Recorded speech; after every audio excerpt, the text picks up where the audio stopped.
Hi Vijaybari, this is your educator Shubham Pathak and welcome to the session जहां हम दो चीजें इंपॉर्टेंट डिस्कस करने वाले हैं। एक एसएसटी की प्रिपरेटरी हॉलीडेज यानी कि गैप्स में पढ़ना कैसे है, पूरा सिलेबस कवर कैसे करना है, कब क्या पढ़े, मैप्स कब पढ़ें, कब रिवाइज करें, कब सैम्पल पेपर करें, ये सब डिस्कस होगा आज के सेशन में डे वाइज। और दूसरी चीज मैं चैप्टर वाइज आपको मोस्ट इंपॉर्टेंट टॉपिक्स बताने वाली हूँ। आपको पता है कि एसएसटी में ऐसा कोई टॉपिक नहीं होता जिससे क्वेश्चन कभी ना कभी बोर्ड एग्जाम में पूछा ना गया हो। फिर भी कुछ ऐसे टॉपिक्स होते हैं जो हर ऑल्टरनेट ईयर या हर ईयर जिनमें से क्वेश्चन पूछे जाते हैं वो बन जाते हैं मोस्ट इंपॉर्टेंट टॉपिक्स। तो ये दोनों चीजें आज के लेक्चर में मिलने वाली है। गैप्स में कैसे पढ़ना है उसका स्केड्यूल या फिर आप बोलते हो टाइम टेबल, और दूसरा मोस्ट इंपॉर्टेंट टॉपिक्स पर chapter wise in term two social science. ठीक है, चलो स्टार्ट करते हैं। 10th में यानी आज का दिन यूजुअली मैं खुद बोलती हूँ कि जिस दिन एग्जाम दे के आए हो उस दिन सो मस्ती करो, अगले दिन से पढ़ाई करनी स्टार्ट करनी है तो कर दो, या आज के दिन पेपर दे के आए हो, थक गए होगे, कोई छोटा सा चैप्टर कर लो। लेकिन इस केस में, एसएसटी के केस में, मैं आपसे रिक्वेस्ट करूंगी कि आज की शाम आप नेशनलिज्म इन इंडिया की थ्योरी, क्वेश्चंस और मैप करके खत्म कर दें। I tell you the reason. Nationalism in India अकेले हिस्ट्री का पूरा कॉम्पोनेंट है, तो एक चैप्टर से हमारी पूरी एसएसटी करके सॉर्ट हो जाएगी, साइड हो जाएगी। और ये सबसे लेंदीएस्ट चैप्टर है। अगर ये लेंदीएस्ट चैप्टर हमारे सर पे मंडराता रहेगा तो हम हो सकता है कि पैनिक कर जाए आगे के गैप डेज में। तो आज ही इसकी थ्योरी, क्वेश्चंस और मैप्स करके खत्म कर दो। अच्छा, जिन बच्चों को आज हिस्ट्री पढ़ने का बिल्कुल मन नहीं है क्योंकि साइंस का पेपर दे के आए हैं, तो नेशनलिज्म इन इंडिया के बाद जो सेकेंड लेंदीएस्ट चैप्टर है टर्म टू एसएसटी में वो है मैन्युफैक्चरिंग इंडस्ट्रीज। तो या तो नेशनलिज्म इन इंडिया पढ़ लो, थ्योरी, क्वेश्चंस एंड मैप, या फिर मैन्युफैक्चरिंग इंडस्ट्रीज पढ़ लो। अगर आप मैन्युफैक्चरिंग इंडस्ट्रीज आज पढ़ना चाह रहे हो थ्योरी, क्वेश्चन और मैप के साथ, तो जब मैंने आपके टाइम टेबल में मैन्युफैक्चरिंग इंडस्ट्रीज आगे डाला हुआ है उसे नेशनलिज्म इन इंडिया से स्वैप कर लेना, खुद के लिए कस्टमाइज कर लेना टाइम टेबल। ठीक है, but again my personal advice would be आज नेशनलिज्म इन इंडिया करके खत्म कर दो। अच्छा, बहुत बच्चों को सवाल होता है कि मैम थ्योरी पढ़नी कैसे है, एनसीईआरटी की एक एक लाइन पढ़ें क्या? नहीं, थ्योरी पढ़ने के 3 तरीके हैं एसएसटी के एटलीस्ट। या तो आप किसी भी टीचर की वीडियो देख लो, आपको इसी चैनल पे एसएसटी की सारी वीडियोस अवेलेबल है, वन शॉट वीडियोस अवेलेबल है, फुल फ्लेजेड वीडियोस अवेलेबल है। जब भी वीडियोस देखो, क्योंकि अभी वो टाइम है कि हमें चैप्टर ऑलरेडी आता है, बस हम चैप्टर को रिवाइज कर रहे हैं ताकि कोई पॉइंट हमारे दिमाग से छूट ना जाए। तो जब भी वीडियोस देखो 1.5x या 2x पे देखो। जो टीचर बहुत धीरे धीरे पढ़ाते हैं उनकी वीडियो आप 2x पे भी देख सकते हो। जो ठीक ठाक वैसे भी पेज पे पढ़ाते हैं उनकी 1.5x पे देख लो। ठीक है, तो मेरी वीडियोस आई थिंक 1.5x पे देखोगे तो भी बहुत फास्ट लग सकती है, तो 1.5 पे ही देखना। दूसरा तरीका है रिवाइज करने का। अगर आपको वीडियो देख के नहीं पढ़ना है, नहीं मन है किसी की टीचर की वीडियो देख के, कोई बात नहीं, एनसीईआरटी की रीडिंग भी लगा सकते हो इंपॉर्टेंट टॉपिक्स की। वो इंपॉर्टेंट टॉपिक्स मैं ऑलरेडी आपको second part of this class में, इसी सेशन में सेकेंड पार्ट में मैं बताऊंगी, तो वहां से आप उसे मैच करके एनसीईआरटी के इंपॉर्टेंट टॉपिक्स पढ़ लो। तीसरा तरीका है आपके नोट्स। अगर आपके पास अपने नोट्स हैं तो आप उन्हें भी पढ़ सकते हो। अगर आपको मेरे नोट्स चाहिए इन चैप्टर के, chapter wise notes, hand written notes नहीं है लेकिन एनसीईआरटी के बने हुए नोट्स हैं, डिजिटल नोट्स ही सही लेकिन एनसीईआरटी के नोट्स हैं, तो पूरी क्लास 10 एसएसटी टर्म 2 के सिलेबस के नोट्स की पीडीएफ मैंने डिस्क्रिप्शन बॉक्स में अटैच कर चुकी हूँ। उन नोट्स को भी आप यूज कर सकते हो। अगर मेरी मानोगे तो वीडियो को 1.5x पे देखना और साथ में एक बार नोट्स रिवाइज करना इस वक्त सबसे सही रहेगा थ्योरी कंप्लीट करने के लिए। ठीक है, नेक्स्ट 11 मई की बात करते हैं, कल सुबह की बात करते हैं। बच्चा मॉर्निंग, आफ्टरनून, इवनिंग इसलिए लिखा है क्योंकि हर किसी की मॉर्निंग, आफ्टरनून, इवनिंग अलग होती है। मेरे लिए मॉर्निंग का मतलब होता है 8 to 11:30। मेरे लिए आफ्टरनून का मतलब होता है 12 to 4 PM। मेरे लिए इवनिंग का मतलब होता है 4 PM to 10 PM, क्योंकि मैं थोड़ा लेट सोती हूँ। तो आप अपने लिए देखो कि मॉर्निंग, आफ्टरनून, इवनिंग कितना है। बस याद रखना कि मॉर्निंग में 4 घंटे होने चाहिए, 3 से 4 घंटे, आफ्टरनून में 3 से 4 घंटे होने चाहिए और इवनिंग में 3 से 4 घंटे होने चाहिए। अच्छा, इवनिंग में यहाँ 5 बजे कर देती हूँ क्योंकि थोड़ा रेस्ट भी तो करेंगे अपन, क्या हो गया, गैप्स कम है तो रेस्ट तो करना जरूरी है। तो मॉर्निंग में आप क्या करो, कल की सुबह 11 मई की सुबह मैन्युफैक्चरिंग इंडस्ट्रीज की थ्योरी और क्वेश्चंस लगा के खत्म कर दो। आफ्टरनून में life lines of national economy की थ्योरी, क्वेश्चंस और मैप लगा के खत्म कर दो। बच्चा एनसीईआरटी की लाइन बाय लाइन रीडिंग करने जाओगे शायद 3 घंटे 4 घंटे कम पड़ जाए, लेकिन अगर जिस तरीके से आपको रिवाइज करने के लिए बोला है वैसे रिवाइज करोगे तो 3 घंटे 4 घंटे में से आपका टाइम बच जाएगा। खाने पीने का टाइम आपको मैं ऑलरेडी दे रही हूँ, 11:30 से 12 आप अपना ब्रेक ले सकते हो। 8 बजे से पहले, सुबह के 8 बजे से पहले वाला टाइम आपके नहाने, खाने, ब्रेकफास्ट करने, तैयार होने, पढ़ाई का माहौल बनाने के लिए दिया हुआ है, तो इनफ टाइम है। और 4 से 5 शाम का जो टाइम है वो मैंने आपको स्नैकिंग के लिए दिया हुआ है। बहुत एसेंशियल है, कुछ ना कुछ खाना, कुछ ना कुछ पीना, स्पेशली गर्मियों में, because we don't want to be exhausted during our preparation, right. तो हम प्रॉपर न्यूट्रिशन लेंगे। एनीवे, इवनिंग की बात करते हैं। 11 मई के दिन आप एक सैम्पल पेपर सॉल्व कर लो। बोलोगे मैम सिलेबस तो कंप्लीट हुआ ही नहीं, सैम्पल पेपर क्यों सॉल्व करा रहे हो? सैम्पल पेपर, अभी एक सैम्पल पेपर लगा लोगे तो आप जब उसके आंसर मैच करोगे तो आपको समझ आ जाएगा कि यार इस वाले टॉपिक में मेरे नंबर कम आए हैं, या इस क्वेश्चन का आंसर मैंने गलत लिया है, तो शायद इस चैप्टर में मेरी ज़्यादा दिक्कत है। तो आगे की प्रिपरेशन आपकी थोड़ी स्मूथ हो जाएगी। तो पहले एक सैम्पल पेपर लगाना प्रिपरेशन की स्टार्टिंग में बहुत ज़रूरी होता है, ठीक है। तो एक सैम्पल पेपर लगवा लो, और उसके साथ साथ मिनरल्स और एनर्जी रिसोर्सेज के जो मैप्स हैं, जो खतरनाक मैप्स हैं, जो अपने को बहुत बोरिंग लगते हैं, उसको भी लगा के खत्म कर दो। तो 11th मई तक हमारा शाम तक क्या क्या हो जाना चाहिए? नेशनलिज्म इन इंडिया हो जाना चाहिए, मैन्युफैक्चरिंग इंडस्ट्रीज हो जाना चाहिए, लाइफलाइंस ऑफ नेशनल इकोनॉमी हो जाना चाहिए, और मैप्स भी हो जाने चाहिए मिनरल्स और एनर्जी रिसोर्सेज के। सैम्पल पेपर फिर भी ऑप्शनल है, लगाना है तो लगाओ, नहीं लगाना है तो मत लगाओ, प्रेफर्ड है। आगे 12th में की मॉर्निंग 8 से 11:30 के बीच में money and credit. Money and credit मैंने 12th की मॉर्निंग क्यों रखा है? क्योंकि 11th को जो आपको सिलेबस कवर करना है वो बहुत ज़्यादा है। तो बाई चांस 11th का कुछ लेफ्ट ओवर, कुछ स्पिल ओवर आपके पास बच रहा हो, तो 12th की मॉर्निंग मनी एंड क्रेडिट तो 1 घंटे 1.5 घंटे में थ्योरी और क्वेश्चंस के साथ खत्म हो जाता है। तो फिर आप 12th की मॉर्निंग वो लेफ्ट ओवर भी कंप्लीट कर सकते हो 11th की मे वाला, ठीक है, मॉर्निंग में। आफ्टरनून में आउटकम्स ऑफ डेमोक्रेसी कर लो। अगेन देखो, मैंने आफ्टरनून भी लाइट रखी है, मॉर्निंग भी लाइट रखी है, क्योंकि 11th बहुत रिजिड रखा था। अच्छा, आउटकम्स एंड डेमोक्रेसी एक ऐसा चैप्टर है जिसके लिए मैं गारंटी ले रही हूँ कि एनसीईआरटी मत रीड करो, सिर्फ क्वेश्चंस लगाओ। इंपॉर्टेंट 15-20 क्वेश्चन बनते हैं उस चैप्टर से, अगर वो अच्छे से लगा लिए हैं तो फिर वो क्वेश्चन चैप्टर आपका सॉर्टेड है। क्योंकि चैप्टर पढ़ के वैसे भी समझ नहीं आता आउटकम्स ऑफ डेमोक्रेसी में कि क्वेश्चन में लिखना क्या है, या आपको भी पता है, मुझे भी पता है। तो आउटकम्स ऑफ डेमोक्रेसी की एनसीईआरटी रीडिंग लगा के कुछ भी नहीं मिलेगा। इससे अच्छा हम जितने मर्जी हो सके उसके previous year board exam question लगाएंगे। मैंने आपको इस चैनल पे ऑलरेडी एसएसटी के सारे चैप्टर्स के प्रीवियस ईयर क्वेश्चंस के अलग अलग सेशंस प्रोवाइड कर रखे हैं। तो आउटकम्स ऑफ डेमोक्रेसी वाला तो जरूर देख लेना, ठीक है, उसकी पीडीएफ से पढ़ लेना। कूल। इवनिंग में globalization and the Indian economy कर लो, अगेन थ्योरी और क्वेश्चंस। तो 12th मई तक हमारा क्या क्या हो गया है? Nationalism in India, manufacturing industries, lifelines of national economy, minerals energy resources के maps, money and credit, outcomes of democracy and globalisation and the Indian economy.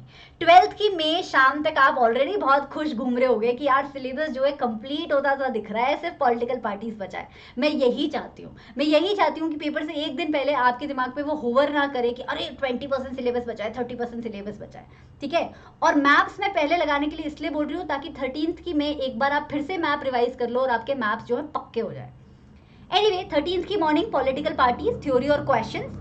13th की आफ्टरनून एक सैम्पल पेपर ऑल सॉल्व कर लो। एक sample paper, 2 sample paper solve करने हो तो कर सकते हो। मैं आपको चैनल पे 3 सैम्पल पेपर एसएसटी के सॉल्व कराऊंगी, तो कुछ नहीं समझ आए तो वो 3 सैम्पल पेपर वाला सेशन देख लेना, ठीक है। मिल जाएगा आपको 13th के आफ्टरनून से पहले वो। इवनिंग में मैप्स को रिवाइज कर लो और इंपॉर्टेंट टॉपिक्स को रिवाइज कर लो। कौन से इंपॉर्टेंट टॉपिक? जो मैं आगे बता रही हूँ। तो कुछ भी हमें 14th की मॉर्निंग के लिए नहीं छोड़ना है। पेपर है उस दिन, हम कुछ नहीं करेंगे, 8 घंटे की नींद लेके पेपर देने जाएंगे, फ्रेश माइंड से जाएंगे। सब कुछ जो हमें रिवाइज करना है 13th की इवनिंग को रिवाइज करके रख लेंगे, ठीक है। अब इंपॉर्टेंट टॉपिक्स बता दूं chapter wise.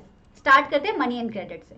Money and credit में डबल कोइंसिडेंट ऑफ बॉन्ड्स, और डेफिनेशन बोले तो कोलेटरल की डेफिनेशन, बार्टर सिस्टम की डेफिनेशन, चेक की डेफिनेशन, सेल्फ हेल्प ग्रुप का मतलब, ये सारी चीजें बहुत इंपॉर्टेंट है।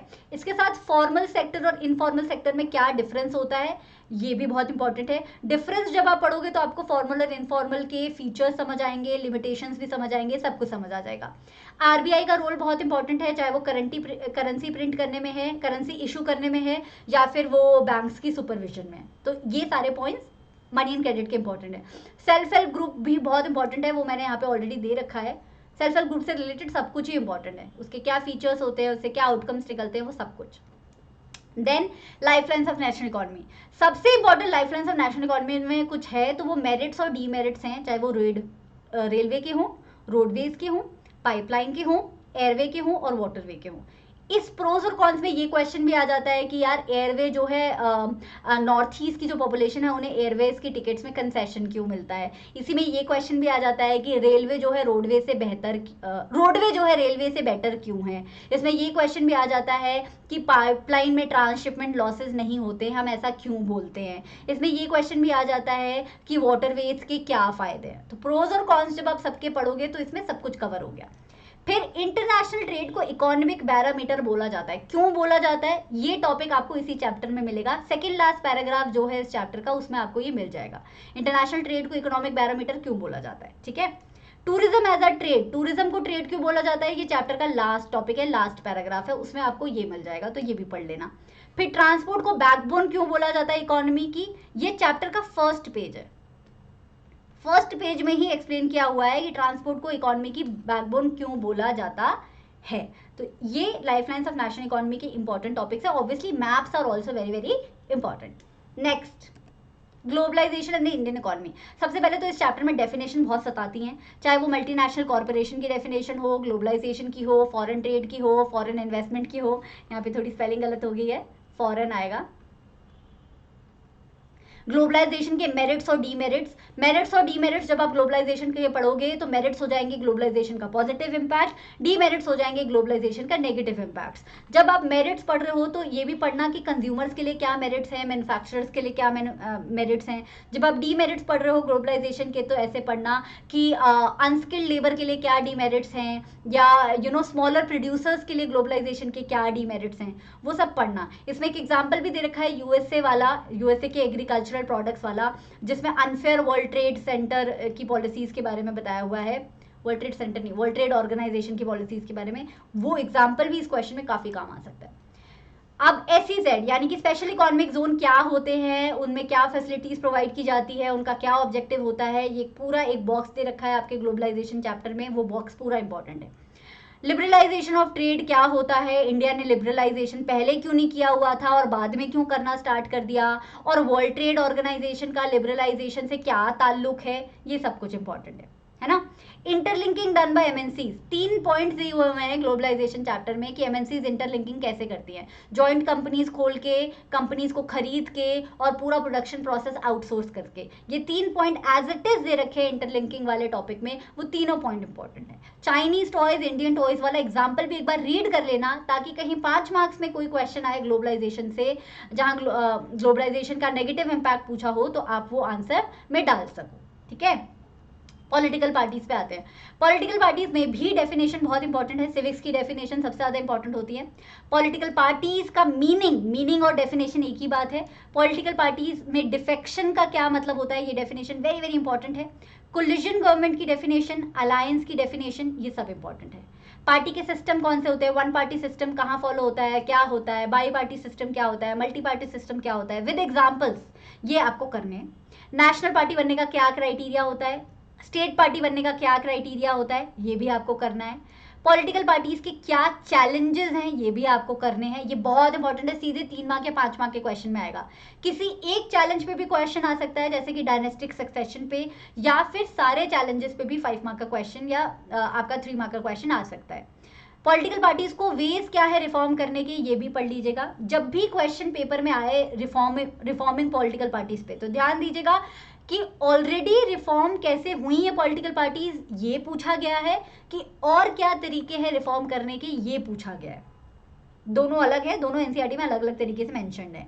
जैसे डिफेक्शन को एंटी डिफेक्शन लॉ बनाना, और एफिडेविट सबमिट कराना कैंडिडेट से, ये सारी चीजें ऑलरेडी हो चुकी है रिफॉर्मेशन में।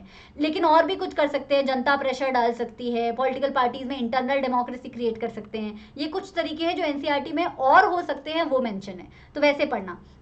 और एक और चीज जो इंपॉर्टेंट है वो है ideologies of national political parties. जो भी नेशनल पॉलिटिकल पार्टीज आपके पेपर में बुक में मेंशन है, जैसे BJP, Congress, communist party of India, उन सब की आइडियोलॉजीज, राइट। और जरूर याद कर लेना बच्चा, स्टेट पार्टी के एग्जाम्पल, बच्चे यूजुअली स्टेट पार्टी के एग्जाम्पल याद नहीं करते हैं, डेफिनेशन में एग्जाम्पल नहीं लिखते हैं, तो थोड़ा अधूरा लगता है। कूल।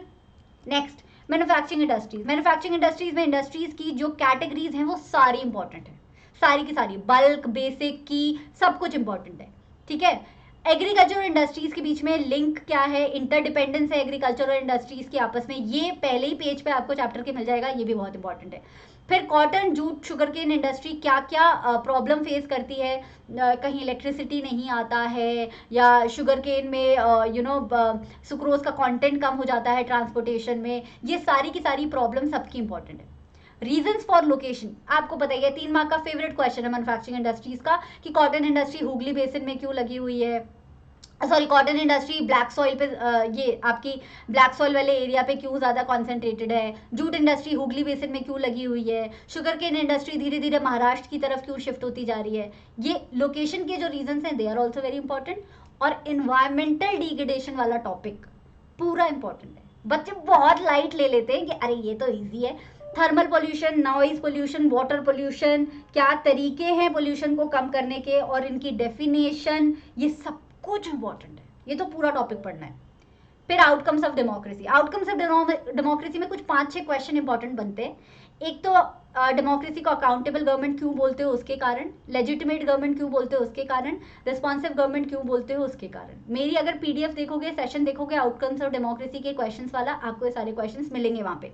डेमोक्रेसी में इकोनॉमिक ग्रोथ जो है वो डिक्टेटरशिप से थोड़ी कम होती है, उसके बारे में भी आप लिख सकते हो। डेमोक्रेसी में रिच और पुअर का डिवाइड बना रहता है लेकिन पॉलिटिकल इक्वालिटी होती है, ये बात भी बहुत इंपॉर्टेंट है। डेमोक्रेसी में कोई भी परमानेंट विनर या परमानेंट लूजर नहीं होता है, वो वाली टॉपिक भी इंपॉर्टेंट है। डेमोक्रेसी में लोगों की डिग्निटी को सिक्योर किया जाता है, जैसे कि एक्स्ट्रा राइट्स मिलते हैं माइनॉरिटीज को, चाहे वो विमेन के लिए एक्स्ट्रा राइट्स हो, चाहे वो शेड्यूल कास्ट या शेड्यूल ट्राइब के लिए एक्स्ट्रा राइट्स हो, जो लास्ट पैराग्राफ है चैप्टर का, ये भी बहुत इंपॉर्टेंट है। तो outcomes of democracy in terms of question very very important. पहले पेज पे कुछ पॉइंट्स लिखे हुए हैं जहां ये बोला हुआ है कि why is democracy a better form of government, कुछ 5-6 पॉइंट्स लिखे हुए हैं, safeguards the dignity of the citizens, gives a choice to the voters, वो 5 पॉइंट्स भी इंपॉर्टेंट है। कूल। नेशनलिज्म इन इंडिया, बोले मैम तो पूरा चैप्टर का इंडेक्स बना दिया आपने, which is true because nationalism in India is that chapter जिसकी एक एक एक एक लाइन इंपॉर्टेंट है, राइट। तो वर्ल्ड वॉर 1 के दौरान हमारे ब्रिटिशर्स ने इकोनॉमी और सोशल हमारी सोसाइटी में क्या क्या चेंजेस किए, वो बहुत इंपॉर्टेंट है। गांधी जी का सत्याग्रह का आइडिया का क्या मीनिंग है, 3 मार्क के क्वेश्चन में आता होता है। केक बहुत इंपॉर्टेंट है, यानी कि चंपारण, अहमदाबाद और खेड़ा सत्याग्रह। रॉलेट एक्ट क्यों इतना ऑपरेसिव था, ये क्वेश्चन बहुत इंपॉर्टेंट है। खिलाफत कमेटी क्यों बनाई गई थी, ये बहुत इंपॉर्टेंट है। जलियांवाला बाग मैसेकर किसने किया था, क्यों किया था, ये बहुत इंपॉर्टेंट है। After math Jallianwala Bagh important है, बहुत ज़्यादा इंपॉर्टेंट नहीं है बट इंपॉर्टेंट है। साइमन कमीशन को गो बैक साइमन के नारे क्यों लगे थे भाई, लोगों को साइमन कमीशन क्यों नहीं पसंद थी, वो इंपॉर्टेंट है। सॉल्ट मार्च के सारे फीचर्स इंपॉर्टेंट है। Salt as a powerful weapon, salt as a weapon to unite nation, ये भी बहुत इंपॉर्टेंट है कि सॉल्ट को ही क्यों चुना गया। सीडीएम और एनसीएम की लिमिटेशंस इंपॉर्टेंट है, एनसीएम की लिमिटेशंस अलग अलग तरीके से इंपॉर्टेंट है, गांव में क्या हुआ, प्लांटेशन में क्या हुआ, ट्राइबल पॉपुलेशन में क्या हुआ, शहरों में क्या हुआ, है ना। सीडीएम और एनसीएम का डिफरेंस सीधे 5 मार्क्स में पूछ लेते हैं, सिविल डिसोबीडियंस और नॉन कॉपरेशन के बीच का डिफरेंस। कलेक्टिव बिलोंगिंग के क्या क्या तरीके थे, स्पेशली ऐसा भी क्वेश्चन आ जाता है कि कलेक्टिव बिलोंगिंग साइंस और सिंबल्स के द्वारा कैसा होता था, या फ्लैग्स के द्वारा कैसा होता था, या हिस्ट्री को री इंटरप्रेट करके कैसा जरूरी था, तो पूरा टॉपिक इंपॉर्टेंट है। सीडीएम के कौन कौन से पार्टिसिपेंट्स थे, किस किसने किया, किस किसने नहीं किया, इंपॉर्टेंट है। पूना पैक्ट क्यों बना, उसमें क्या हुआ, इंपॉर्टेंट है। सेपरेट इलेक्टोरेट की डिमांड 2 कम्युनिटीज ने की थी, दलित कम्युनिटी एंड मुस्लिम कम्युनिटी, वो भी इंपॉर्टेंट है। और 2 फैक्टर्स थे इंडियन नेशनल पॉलिटिक्स के जिन्होंने 1920s को शेप किया, इसमें आता है इकोनॉमिक डिप्रेशन, ये बहुत इंपॉर्टेंट है, सारा चैप्टर ही इंपॉर्टेंट है सॉरी, और Simon commission. One shot revision है मेरा नेशनलिज्म इन इंडिया का, आप देख लीजिएगा, 1 घंटे 1.5 घंटे में पूरा चैप्टर प्रिपेयर हो जाएगा, 1 घंटे में हो जाएगा, आप स्पीड ज़्यादा करके देखोगे 1 घंटे में हो जाएगा। Economic depression, great economic depression, ठीक है, 3 मार्क 5 मार्क में आता होता है। So this was it. I hope this video helped you. I am not going to waste your time and make this video longer. इस वीडियो को अपने दोस्तों के साथ शेयर ज़रूर करना, और इसकी जो PDF है डिस्क्रिप्शन बॉक्स में, उस PDF को अपने फ़ोन में सेव कर लो। जब आप ये चैप्टर्स पढ़ो तो चैप्टर पढ़ने के बाद ध्यान दे दिया करो कि यार ये वाले टॉपिक्स हमने कवर किए हैं कि नहीं किए हैं। ठीक है। So thank you so much and all the best and don't forget, कल से इसी चैनल पे एसएसटी की ताबड़तोड़ तैयारी शुरू होने वाली है। चाहे वो मैराथन सेशंस हो, चाहे वो आपके टेस्ट पेपर्स हो, मॉक पेपर्स हो, सैम्पल पेपर्स हो, चाहे वो छोटी छोटी ट्रिक्स हो, छोटे छोटे केस बेस्ड क्वेश्चन हो, सब कुछ इसी चैनल पे होने वाला है। ठीक है। So I will see you from tomorrow onwards. Bye, Tata.